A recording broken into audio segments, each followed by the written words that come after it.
Safe, Secure 360 podcast. There's safety in numbers. This is the Safe, Secure 360 podcast. The information provided in our podcasts is for general information uses only and is not intended as legal advice. The views and opinions expressed by the guests are their own. Always consult with a qualified professional before making safety and security decisions.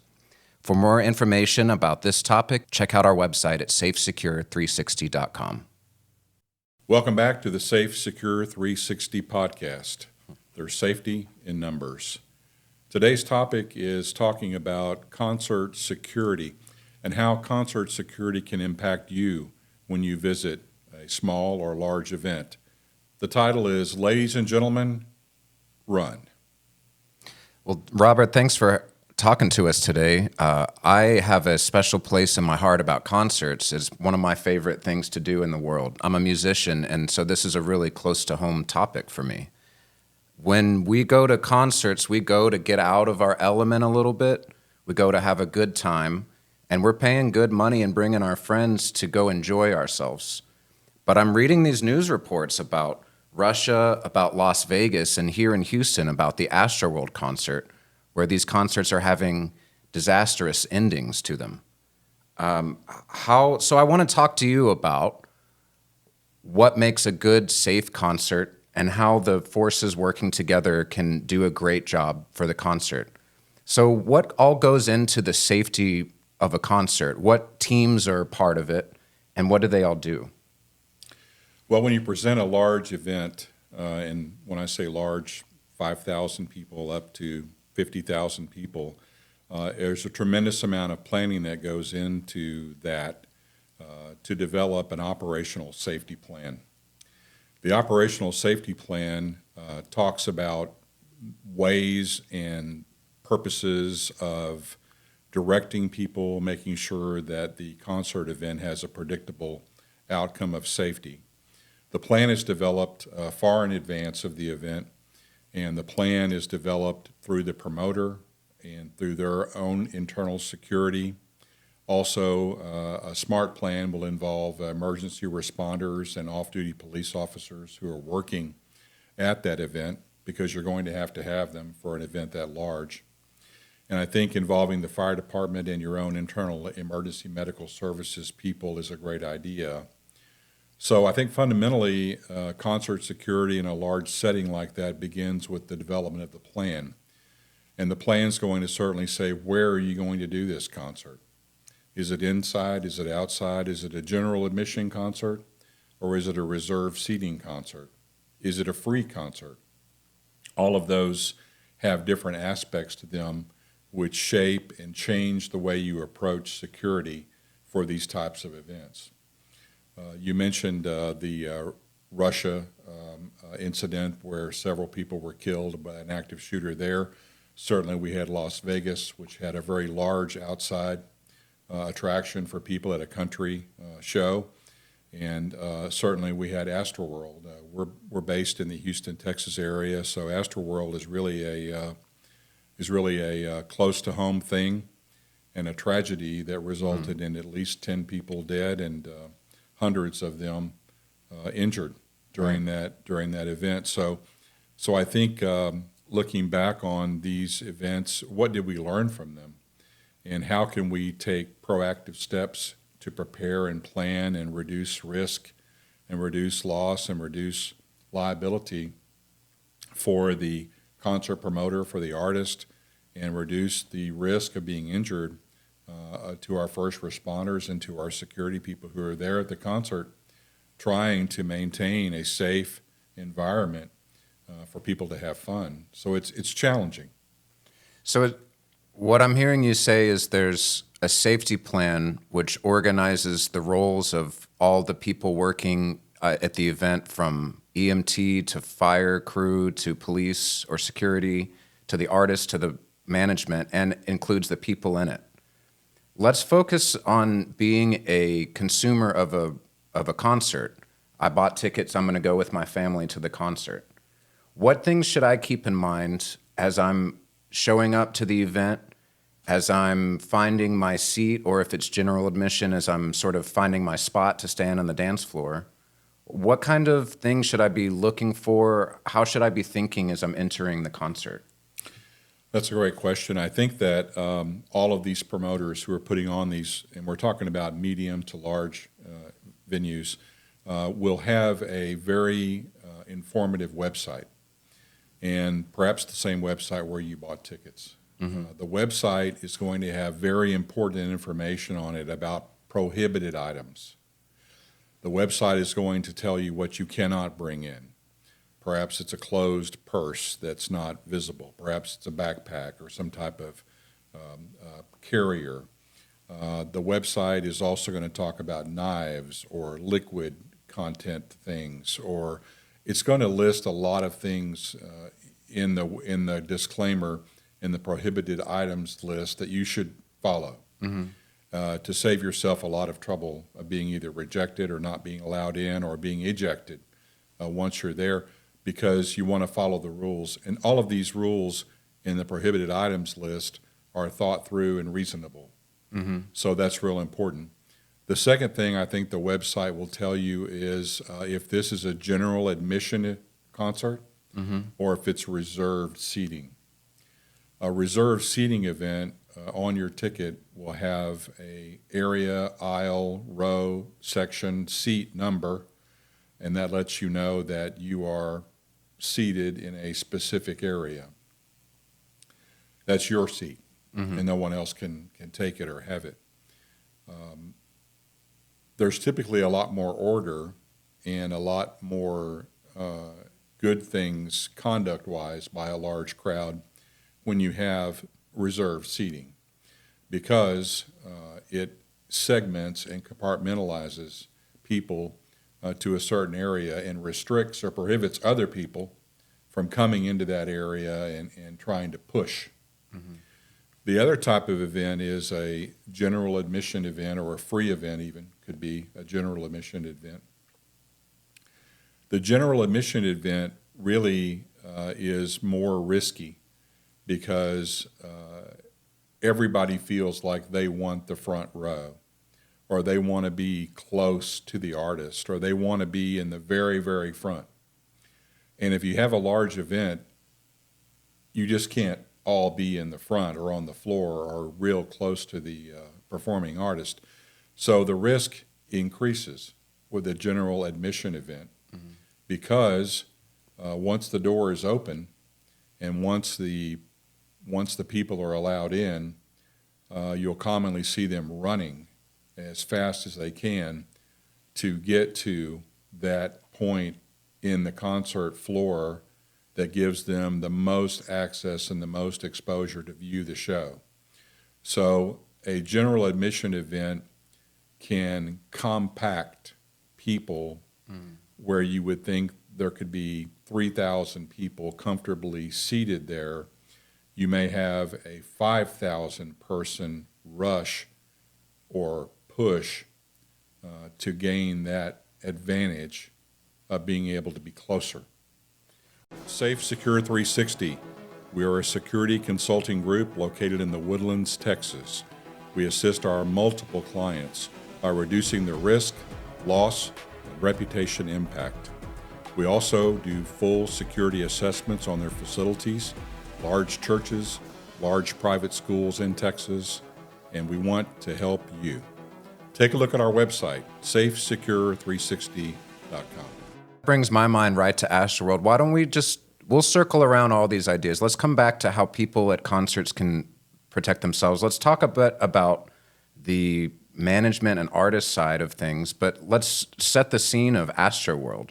What you're describing is exactly the opening ceremonies of this Astroworld concert.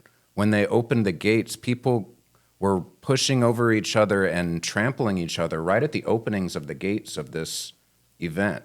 And then throughout the night, that need, like you said, need to be in the front row, that excitement was building so high that people could not move throughout the concert and were getting crushed. And then eventually, some of them died in that from asphyxiation and being crushed. When you're walking up to the concert, if you're seeing people not even making it through the front door, maybe it's a good idea to start paying really close attention to what the vibe of the show is like and putting yourself in a situation where you can stay safe. Give us some insight as to what was it like at the beginning of that Astroworld show? What were the warning signs that things were going wrong? And what could have been different during the beginning stages of the Astroworld show? I think it all begins with who is your artist and what type of crowd tempo and what type of crowd energy are you going to see at that show. I've managed security and police operations for many concerts, and small and large, and the artist is going to bring a certain energy to that show. If we had the show we had in Astroworld with Travis Scott, if you would compare or contrast that to perhaps a country show or to perhaps a Christmas show, they may have just the same amount of people. However, the energy is just different. And it's not about genre or about music type. It's really more about what the artist makes the audience feel like, and do they encourage them to have even a really, really good time. And I think that when you have that type of an event that's general admission, your risk really increases because you have the inability to manage thousands of people with your limited security and private security and police that are there. And when things start going wrong, it's typically too late to do anything about it. I think the Astroworld is a good example of watching that energy of the crowd pre-show and see how their merchandising process is put in place. See how they used barricades or how they used materials to stage or stagger or delay crowd access right away. And I think that in the Astroworld scenario, they should have seen early on that the patrons that go into this show were very, very, very excited, and they had an agenda. And that agenda was to go in as quickly as possible. They remained calm in the very beginning. However, that didn't last long. And they were, as you saw from the video, they were trampling down bike racks or different types of barriers that were designed to direct and control where people stood or where they walked. And once that happened, they had lost the crowd, really, because once they started running in and running past those barricades and defeating them, there was really no turning back. So I think that if you see that pre-show, it is an indicator that perhaps there's going to be other things happen later on in the show that may be even more exaggerated and more risky because you're adding more people. You're adding the introduction of the sale of alcohol. And that can be a factor also that it exaggerates someone's ideas about where they should be and what they're going to do to get there. Right. And I think also a lot of people may feel that the use of some type of drug may be involved. I don't know, but may be involved in that also. So now the alcohol and the possible drug use, plus the anticipation of just getting in and being by that artist and being able to get to the closest point is overwhelming for some people. So that's when you see stampedes. So when that happens, if you have a plan in place to have metal detectors or have some type of search or pat down of people that are coming in to enforce your prohibited items list, you could see in the video of the Astroworld scenario, they just ran right over that whole process, and no one was scanned, and no one was, or a lot of people were not scanned in. So that causes another challenge as far as what do people have on them that we don't know, we didn't catch, or we didn't see. So I think planning is the big takeaway. Communication with your security and your police and your fire and your promoter and your talent representatives, critically important, because it's too late once it starts falling apart. For a frame of reference, Astroworld happened in Houston. It was in 2021, and it was, as far as I recall, the first huge event in Houston after a year of everybody being at home. And I remember thinking, I don't know that people are going to, just from my own perspective, I don't know that people are going to know what to do in this big of a group of people. And I think a lot of people underestimated how excited they got once they got to the event. Yeah, what you're describing is COVID. And COVID affected our entire nation, obviously affected Houston. So you have people that are isolated and people that are discouraged from doing outdoor things, and a lot of people weren't presenting any outdoor things or indoor things either. We were just kind of isolated. And then all of a sudden, here comes Astroworld. And it was a refreshing relief for people who wanted to get out and enjoy music and enjoy their artists and support them, right, and get together at a big event. So that anticipation of being able to do this and the build up to that show was very powerful. So I think you're right. I think that once the people started defeating the plan that was in place and defeating the crowd control strategy, it's hard to turn back from that. What pops in my head is that when you hear this information, you become aware that there is a safety plan in place. I'm not sure I ever thought about that as a concert goer, but maybe a good advice for a person going to a concert is trust the safety plan, but also if something strange happens, like you said earlier, communication with your people and a plan about what you're going to do can save someone's life. To talk beforehand, maybe you can give us some specific steps, but to decide if something happens and we get separated, let's meet by the water area over by the merch table. What other kind of things if I'm going with a group of people or my family, what kind of talk could we have in the car ride up to come up with a safety plan for ourselves? Yeah, the first point I'll address is that a typical concert attendee does not know, nor do they see, or are they exposed to any type of security or safety planning. They certainly may see a first aid area, which is good to familiarize yourself with where that is. They may see some fire extinguishers. They may see a secondary area then from where they enter that is a large gate that can be opened for emergency exit. They may see police.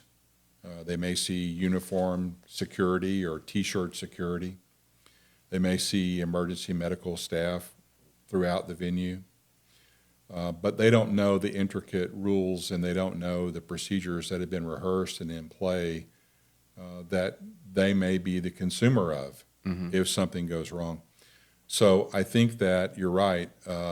Just like any event that's large like this with that many people and that much sound, and then nighttime comes, and it really makes it difficult to communicate. It makes it difficult to navigate.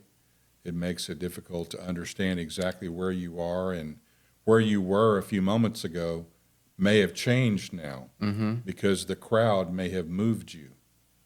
So I think it's smart to discuss a plan with your family or friends that you're going with. What happens if we do get separated? Where will we meet? Well, some things are not going to change. That first aid station that you saw on the left when you walked in, it's going to be there. Certain areas or merchandise areas or food sale areas are going to be there. So that may be a good idea to say, look, if something goes wrong and we get separated, we need to find each other. Let's meet there. Because cell phone use, maybe texting will work, but being able to make a phone call when the music's extremely loud and people are dancing and singing or enjoying themselves, very difficult for voice communication to take place. So you may be able to text, but a lot of times people lose their phones or they drop them, and then they lose them in a crowd and they can't recover them. So I think that having that pre-event plan in place where everyone agrees where to go is a great idea. I think also there should be some discussion about when are we leaving? Are we staying through the encore? Are we going to listen to the encore from the parking lot? Are we going to be at the back of the event to exit and hear the encore? Or are we staying all the way through until the lights come on at the very end and they make us leave?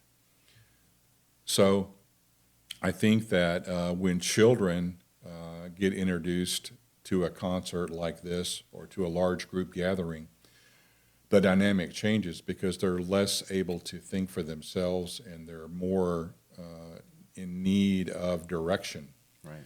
So I think that when children are involved in these events, the adults should really think this through, and they should think about this because locating people, especially if there is an urgent event that occurs, and it doesn't have to be active shooter 0 to 100. What about a weather event? Or what about a lightning event? In Texas, we have a lot of thunderstorms. What about if there's some type of huge power failure or some type of explosion, an industrial accident maybe? How will that affect how the crowd dynamic works? The psychology of the crowd, how will they interpret that? And what will happen based on what they're told by the performer, or they're told by the promoter, or they're told by emergency responders? How will that affect them? If it took you 3 hours to load all these people into the event, what do you expect will happen if you try to get them out in 30 minutes? It's a tremendous challenge, and there's going to be a lot of risk involved. So having professionals who know how to manage the crowd dynamics and can predict and rehearse and plan for scenario A, B, and C is time well spent. Absolutely. It seems that in order to keep telling the story of Astroworld, this huge concert is happening. I think this is day 2 of a weekend festival. And when day 2 opens, it feels different. And like we said earlier, from the get-go, people are running through the gates. They're ignoring security and running past them. And as night falls, it just starts to get to be this more exciting.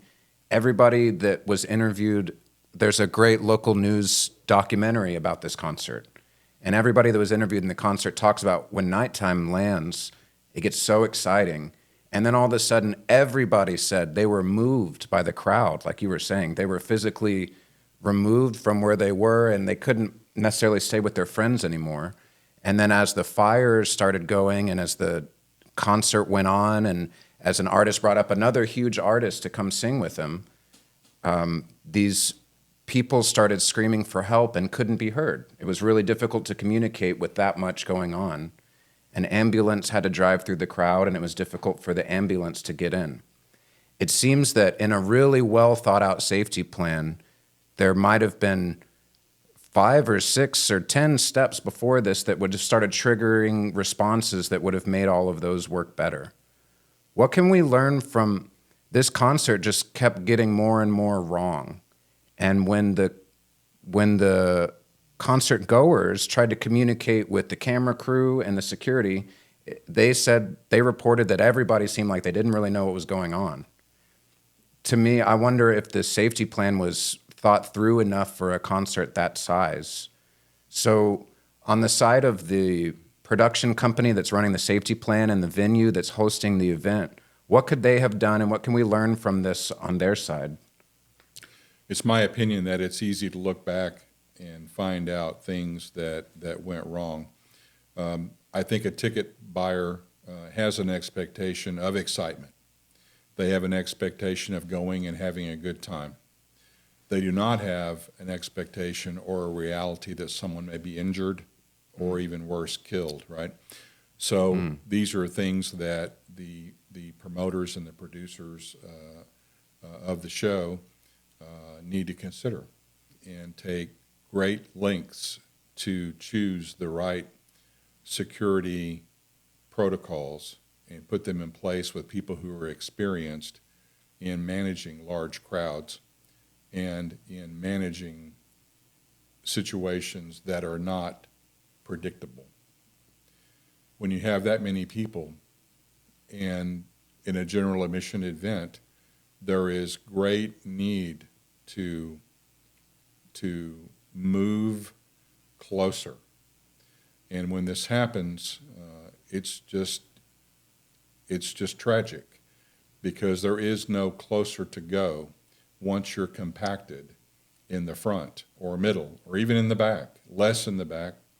But as that push begins, the compression begins of the crowd to get closer and closer and closer.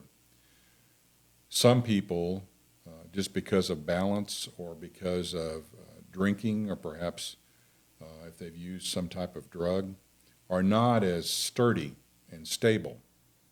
And they're singing and dancing and jumping. And the next thing you know, someone falls. And when someone falls, there's less likely opportunity for someone to aid them or help them. The opportunity is there's one more space available for me to push through to get where they were because they were closer than I was. So it's tragic when that happens, but continual monitoring of the crowd dynamic, typically from an aerial perspective, is a great idea, because you can see clues and cues as to how the crowd health is going. And you can make adjustments, sometimes earlier on the better, before it's dark, to be able to reevaluate your safety plan and say, look, I don't think this is going to work. We need to consider something else, because it appears that this crowd is so energetic and they're so hyped up and want to achieve the objective of being closer that it is going to endanger others. So it's incumbent upon the professionals who produce these shows, and the police and the security, the fire department, ambulance, to all work together and communicate and set ego aside and focus upon a safe and successful event for everyone. That's what everybody wants. That's what the artist wants at the end of the day. That's what the participants of the crowd want. And everybody could slap each other on the back and say we did a great job if they have thought all of this through. But I'm realizing as you're talking, it requires everybody to participate safely. If the crowd would each have, it's easy, and like you said, it's easy to go back and say, I know what would have fixed it.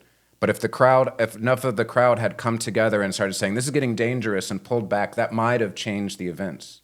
If the safety plan was more in play, that might have changed the events. If the artist was alerted to the thing going on and knew what to do and decided to stop the show for safety, that might have changed the course of events.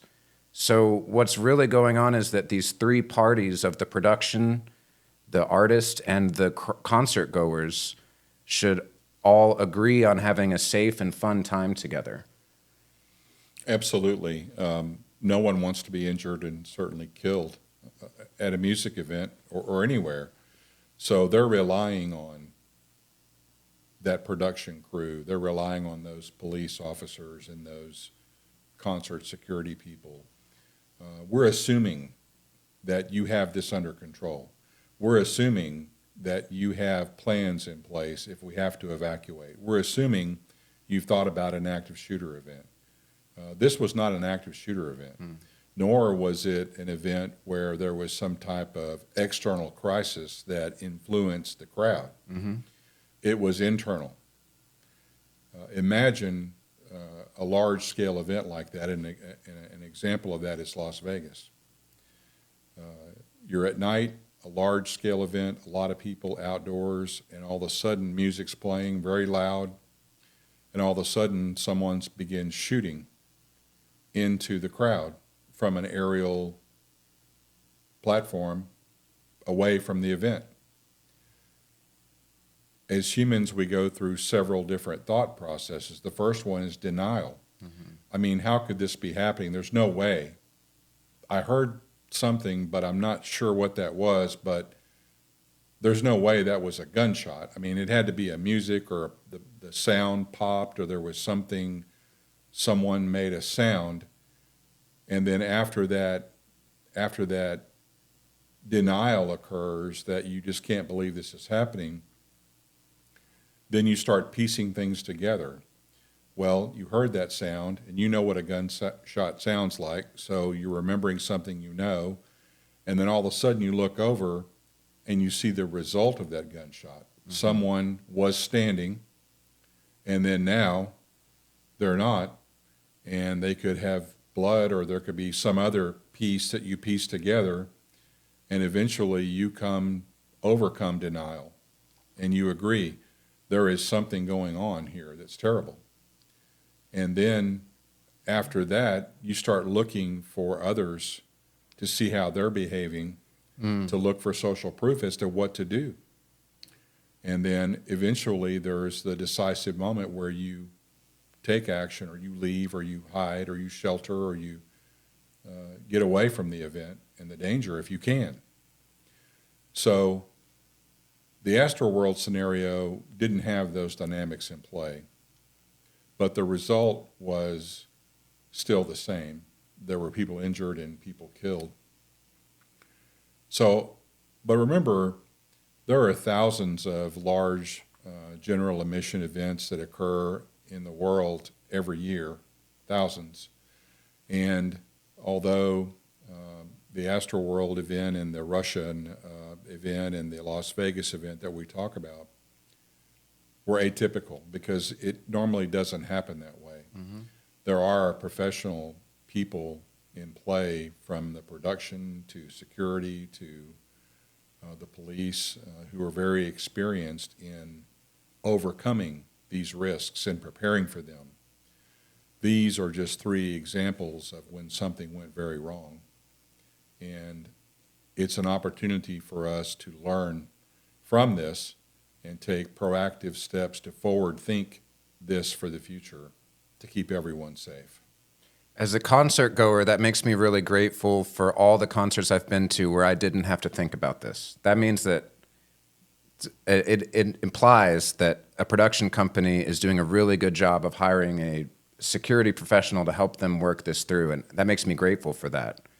This also makes me want to plan a meeting place to meet my people if something happens is one small thing that could really dramatically change the course of my night if something does go wrong. And then paying attention and noticing when something's going wrong, I would love to already have had a response prepared rather than have to figure out what I'm going to do now. So what I hear you saying, and I just totally agree with it, coming up with a safety plan for you and your people you're going with is such a good idea for a concert like this. It is. Don't forget, watch social media and watch the concert website to gain any updated information or to gain any safety information that may have changed, so you're fully prepared to be able to go there and have a great time. Absolutely. Well, thank you for talking to us about this. This is good. This changes how I view concerts a little bit, and it makes me feel like next time I go, I'll be more prepared than I was for the last one. Well, thank you for listening. We could not do this show without you, the audience, and we're very grateful for you. To hear more about what we're talking about, go ahead and go over to our website, SAFESECURE360.com, or look for new episodes of our show. Feel free to like and subscribe, follow us, tell your friends about us. We're here to offer something to you, and we're so glad for your support in doing it. Thank you. Safe Secure 360 podcast. There's safety in numbers.